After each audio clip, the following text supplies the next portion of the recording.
सर्वांना सलाम. आमच्या तारणाऱ्या जिवंत आणि गौरवी प्रभू येशू ख्रिस्ताच्या नावात विश्ववाणी परिवाराकडून आम्ही मार्गाकरिता प्रकाश कार्यक्रमात आपले सहर्ष स्वागत करीत आहोत.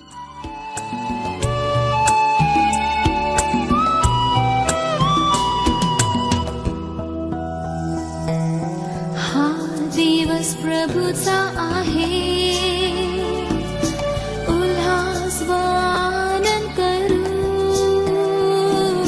हा दिवस प्रभूचा आहे, उल्हास व आनंद करू. किती थोर तो दे, सर्वस्व आपणास दिले.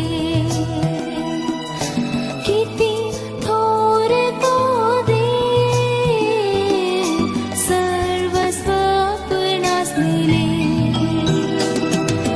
तारक तो, सामर्थ तो, येशू देव युगानुयुग आहे.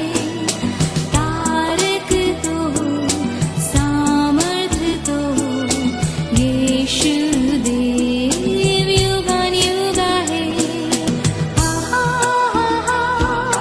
हालेलुया, हो हो हो हो, होसाना. हालेलुया, हो हो हो हो, hosanna. Hallelujah, hallelujah, hallelujah. Hallelujah, hallelujah, hallelujah.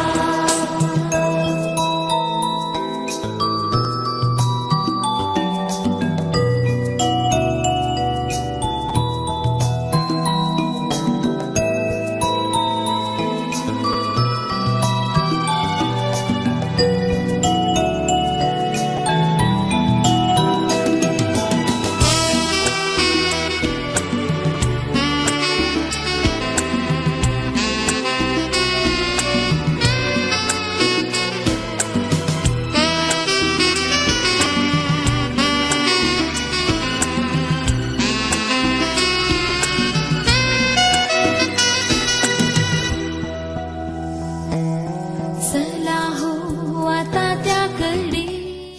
च्या म्हणण्यासाठी देवाचे वचन. याकोबाचे पत्र 5वा अध्याय वचने 13 ते 18. याकोबाचे पत्र 5वा अध्याय वचने 13 ते 18. तुम्हापैकी कोणी दुःख भोगीत आहे काय, त्याने प्रार्थना करावी. कोणी आनंदित आहे काय, त्याने स्तोत्रे गावी.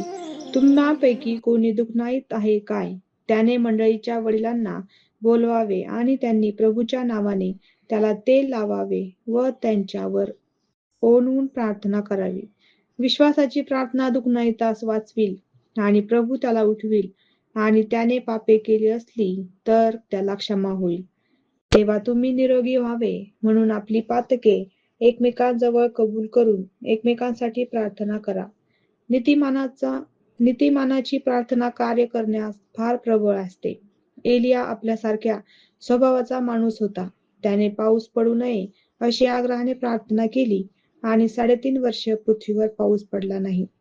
पुन्हा त्याने प्रार्थना केली तेव्हा आकाशाने पाऊस पाडला आणि भूमीने आपले फळ उपजवले. देवबाप असलेले वचन आपणा सर्वांसाठी आशीर्वादित करो.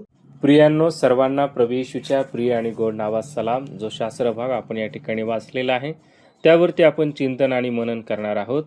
या शास्त्र भागाचे जे हेडिंग आहे प्रार्थनेचे सामर्थ्य. या पत्राचा जो लेखक आहे मंडळीला प्रार्थनेचं सामर्थ्य किती आहे हे समजावत आहे व कोणत्या प्रसंगामध्ये विश्वासणाऱ्याने काय करावे हे देखील स्पष्ट याचं तो विवरण देत आहे. प्रथम तो म्हणतो की तुम्हापैकी कोणी दुःख भोगत आहे का, त्याने प्रार्थना करावी. प्रियांनो, बऱ्याच वेळा दैव आमच्या जवळ असतो पण आम्ही प्रार्थना करत नाही, त्याला विनंती करत नाही, त्याला शोधत नाही, त्याला हाक मारत नाही. यॉहन कृष्ण वर्तमानामध्ये 5व्या अध्यायामध्ये 38 वर्षाचा जो दुःखनिकरी होता, ज्यावेळेस येशू त्याच्या जवळ गेला तरी देखील त्याने येशूवरती विश्वास ठेवला नाही. येशू त्याला म्हणाला, तुला बरं व्हायचंय का? तो त्याचं उत्तर होतं की ज्यावेळेस देवदूत पाणी हलवत त्यावेळेस मला प्रथम सोडण्यासाठी कोणी नाही. प्रियांनो, ज्यावेळेस येशू आमच्या जवळ असतो त्यावेळेस आम्ही इतरांकडे न पाहता आम्ही त्याच्यावरती विश्वास ठेवून प्रार्थना करणं हे आज आमच्यासाठी खूप महत्त्वाचं आहे.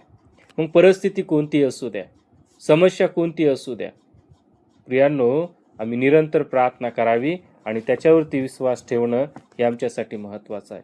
त्यानंतर तो म्हणतो की कोणी आनंदित आहे का त्याने स्तोत्र गावी. आनंदाच्या प्रसंगामध्ये देवाला धन्यवाद देणं किंवा उपकार स्तुतीचा यज्ञ सादर करणं हे आमच्यासाठी खूप महत्त्वाचं आहे.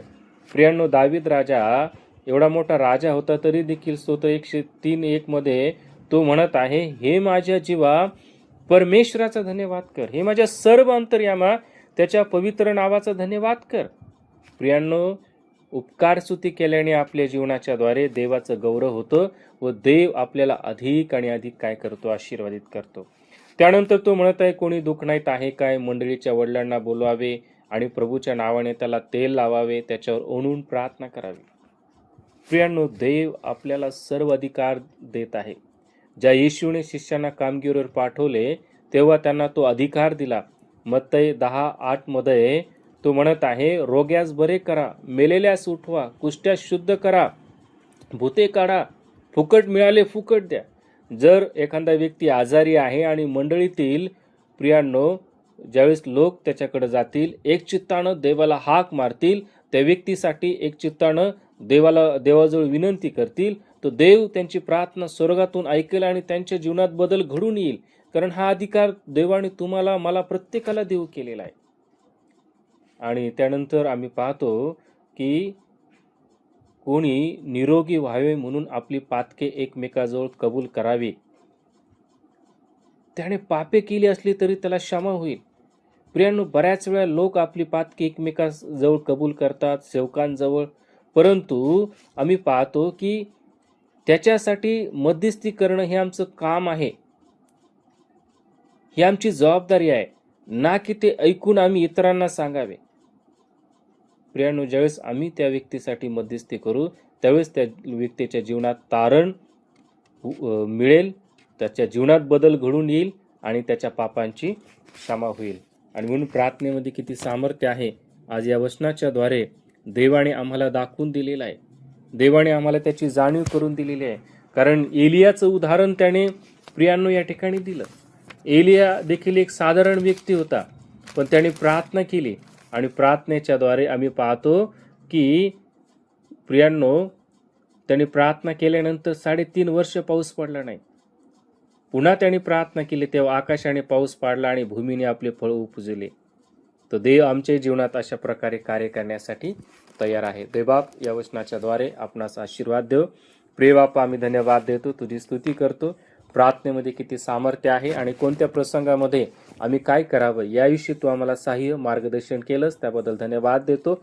आजचा संपूर्ण वेळ, क्षण सर्व आम्ही तुझ्या स्वाधीनाधीन करतो बापा, आणि येशूच्या नावात विनंती मागतो म्हणून तू आहे. आमेन. सैतानी बंधनातूनी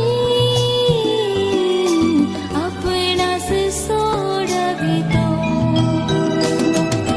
तारक तो, सामर्थ्य तो, येशू देव युगानुयुग आहे. तारक तो, सामर्थ्य तो, येशू देव युगानुयुग आहे. हालेलुया, हो हो हो हो, होसाना.